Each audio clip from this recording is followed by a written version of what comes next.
Hey guys, how's it going? Kevin Cleary here with a knife video. Today we are taking a look at this very cool Wii SNEX collaboration. This is of course the Wii Mini Buster. Very popular knife, lots of them out there. In fact, this is part of the second run. I missed the first run. They've been sold out everywhere for a long time, but luckily a second run has come along, and you may still find some out there at retailers. That's when I was able to pick up this one, and I was pretty darn happy that Justin over at White Mountain Knives got some of these in stock, and I was able to get my hands on one. By the way, if you want one, I don't want to promise that there's some over there, because there were, a couple weeks ago when I first got ready to make this review, but it's been a little bit of time since I've been able to sit down behind the camera, so I can't promise that that's the case. Anyway, these were available and they are still out there. And if you do go over to White Mountain Knives and find one, make sure you use my discount code SHARPSTUFF. You'll save yourself 10% off, and that also helps the channel. So having gotten all that stuff out of the way, let's go ahead and get into this, beginning the way we always do, with size and weight. And honestly, this is a full-size knife. It's 8 inches overall, but it's actually a little bit too small for me, and I'll talk about that. 8 inches overall, 3.5 inches on the blade, 4.5 inches closed, but there is one area. See this angle here? What that angle means is that when it comes to grip area between my two thumbs here, it's only 3.25 inches. And for my size large hands, that's just barely enough. In fact, you see my baby finger kind of gets pushed off the back here a little bit. Not the end of the world, and if I kind of, squeeze my fingers in a little bit, it just feels cramped, which, in an 8-inch knife, I don't feel like it should feel cramped. And if it's going to be, then this is where I think a slightly larger knife would have been appropriate, especially considering that the custom which this is based on is quite a large knife. Now I get they called it the Mini, and that is kind of a signal to people like me who like larger knives that, hey, this is on the smaller side. Nonetheless, it does affect my hand ergonomically. So I wear a size large glove. If you do too, you may have similar problems. If you have smaller hands than that, then you should be totally fine. In terms of carrying this in your pocket, it's fairly slim in pocket, and the weight on this, even though it's got a fairly full titanium backspacer, in fact is only 3.9 ounces. So that's not all that bad as far as I'm concerned, especially for a titanium frame lock. Like, I can't really complain about 3.9 ounces. With that one little caveat that it's a little on the small side for grip area, especially on an 8-inch knife, I'm pretty happy with the size and weight. And I get what we was doing. You as a company, you want to, broaden your reach, I guess, or you want to keep as much of the market interested in your product as possible. And so making something huge and overwrought is going to put some people off. In fact, a lot of you guys watching will say in the comments, I only like knives of a certain size, like under 8 inches or under 3.5 inches of blade. By the way, I appreciate you watching, because that's, I like larger knives. So the fact that you're watching, and I do try to throw in some small stuff from time to time just to be inclusive, I guess, in my consideration of the folding cutlery that's available out there. Anyway, that's my only little issue in terms of size and weight. In use, when I take this out to cut something, I don't really feel uncomfortable. I don't feel like I'm under-knifed, if you will. And I feel like there's enough space here that I can get a usable grip on the knife. So while it's a little cramped, it's not problematic or super problematic. Let's talk about this blade. The blade is very, very nicely done. Of course, modeling the custom that it's based off of. All right, we've got this very nice Wharncliffe design, pretty clean design.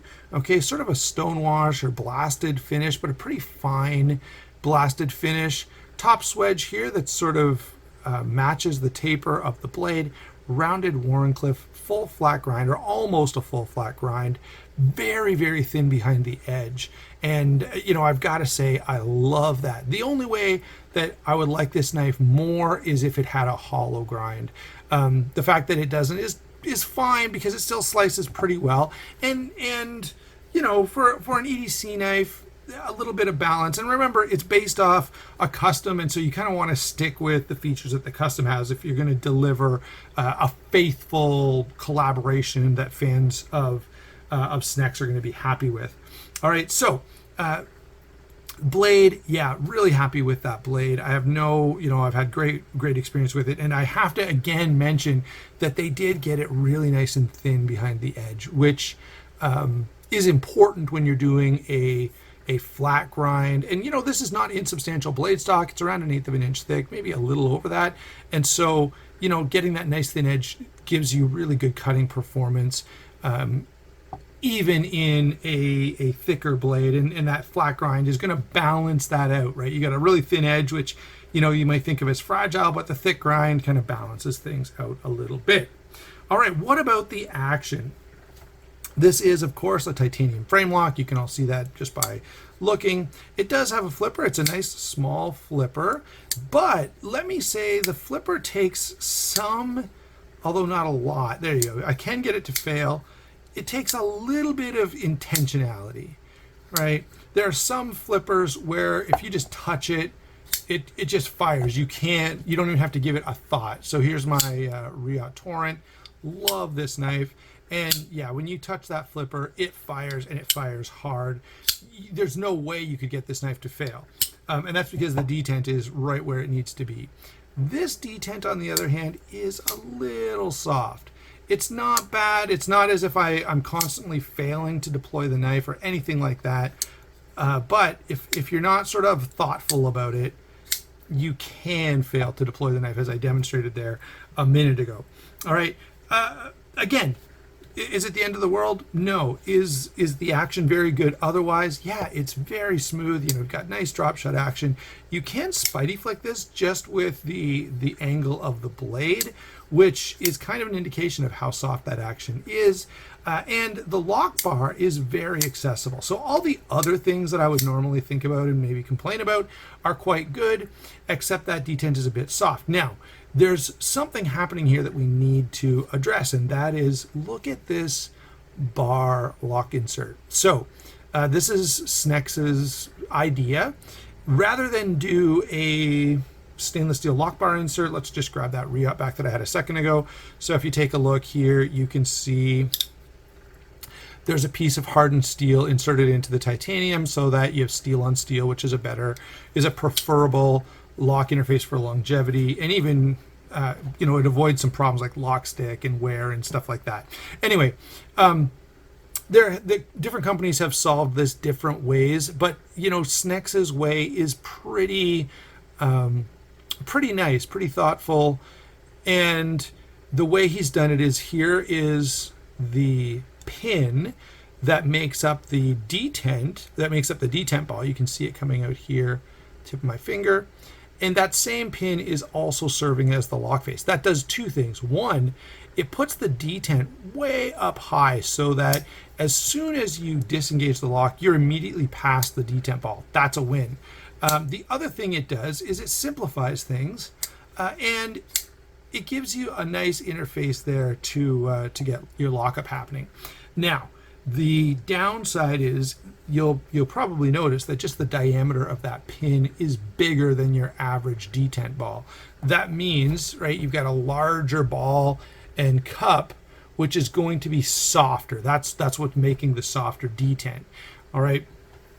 Could you know, manufacture that slightly differently so that maybe the pin came out at this size and then you had a detent ball sticking out of it or something? You could probably do something like that. It wouldn't be quite as elegant as this. And so there's a bit of a trade-off happening here.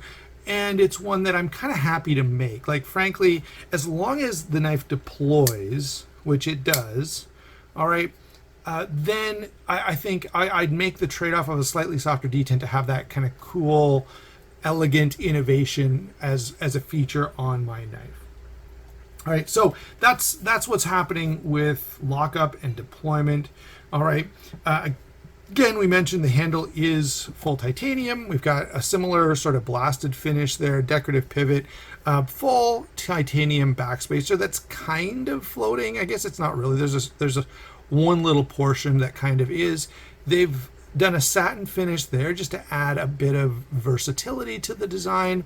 But the overall design is also quite elegant. It's a little mechanical, a little futuristic looking. We've got this nice little window so that we can see the blade. You know, I guess that's so that you can make sure your knife is closed by looking through that window the way you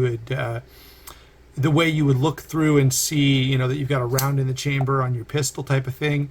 I'm being a little facetious there. Obviously, you know when the knife is closed, but it is a nice design element. It adds a little bit of extra detail that I do find attractive. So certainly I'm not complaining about it by any means. And actually overall, as I look at this design just sitting here, I do find this to be a very attractive design, which is one of the big reasons that I bought it, one of the big reasons that I've been carrying it and testing it a little bit, and that I want to share it with you because it is a nice looking knife. There's a reason I think that this particular model has been pretty popular. It's compelling, it's attractive, it's interesting. All right, now I do want to bring up one sort of philosophical issue, if you will, and that is in regards to collaborations.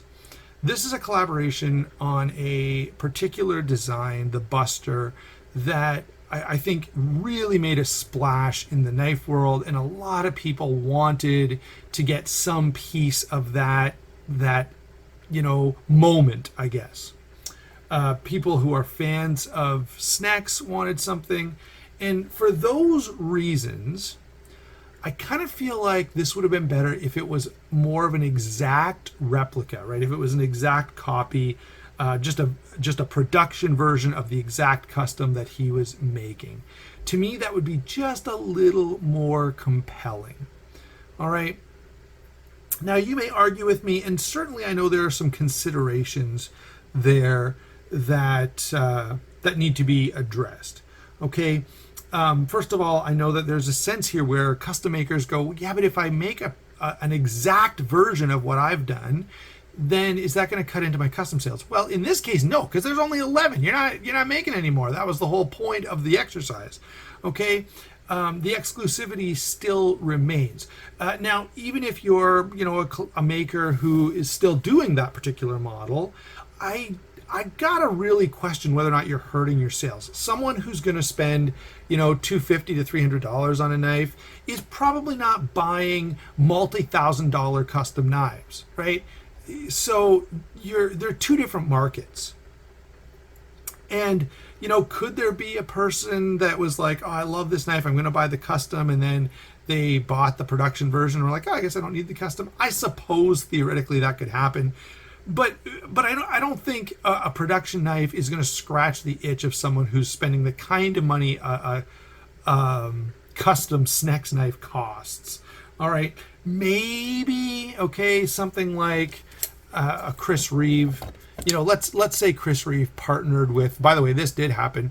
Let's say they partnered with. It happened with CRKT, and it was not a great knife. I mean, it was okay, I guess. But let's say they partnered with Riot, or now it'd have to be different. It has to be slightly cheaper. Let's say they partnered with Zero Tolerance, and Zero Tolerance was doing a $200 version of the Sabenza. In fact, the Bradley Alias was almost trying to do that. You know, okay, maybe that could hurt Chris Reeve's sales a little bit, but even then, I think most people understand that what I'm paying for with a Chris Reeve knife is not something that can be provided if you're cranking them out on a production line in the thousands and thousands. Now, by the way, I also know Chris Reeve is a little behind in orders right now, so that's the other side of this equation. That, hey, you know, you can shoot yourself in the foot a little bit if you're not able to crank up production to the point that perhaps you should to satisfy the marketplace, because I think people may move on. I'll give you an example of that. I've moved on from Koenig. Like, I just don't care anymore. You know, I'm not chasing one. If one was offered to me, the price that they're going for right now is just too much for me to be interested. And I had done the same thing with Hinderer. When Hinderer altered production to be able to crank out more knives, that's when I became more of a fan, because now you can practically get one. And the other thing is you can enjoy it more because you don't have to treat it like a Fabergé egg where you can only stick it on a shelf and look at it, because if you break it you can never replace it. So there are those considerations as well. And I know I'm a little off, but I wanted to include that little bit of a rant there. So now that we've gotten through all of the features, I didn't talk much about ergonomics again here because of the fact that I'd already kind of addressed it. It's not an uncomfortable knife by any means. It's, and I don't have any major complaints other than I do feel a little bit cramped. And that feels weird to say on an 8-inch knife, on a reasonably large size knife. I don't think I should feel that cramped. All right, so let's go ahead now and get into some comparisons. And I do have a couple here. An obvious one from my collection is, of course, the Spyderco Swayback Wharncliffe design. It does have the hollow grind that I appreciate. Sought after designer, right? This is from Martin Sleesh. So I think there's a lot of similarity between these two. I do find the Swayback a little nicer in my hand, and it does slice a little bit better with that hollow grind. Such an aggressive hollow grind, which is one of the reasons I just adore this knife. All right, so I've got to put that out there. That's a pretty good comparison. I'm gonna say, yeah, the Spyderco is gonna set you back a little bit more, I think. Could be wrong about that. Lots of stuff from Riot. Now, we've had this comparison many times. In fact, I've done a whole video just talking about Riot versus We could probably or maybe reassess that. Riot still seems to have the edge as far as I'm concerned, and I've handled some recent ones. Okay, another knife company that should be thrown in here is Bestech. Bestech, this is not comparable in size, but it is a pretty dramatic design, as is this. This is from Kombu. Pretty interesting knife, and one that I actually enjoy quite a lot. The fit and finish on this, the level of quality that this has it's definitely rivaling We knives at this point. On the higher end Bestechs, they can really do a nice job. I would like to see both companies, and Riot does this more often, even they don't do it on a lot of their collaborations.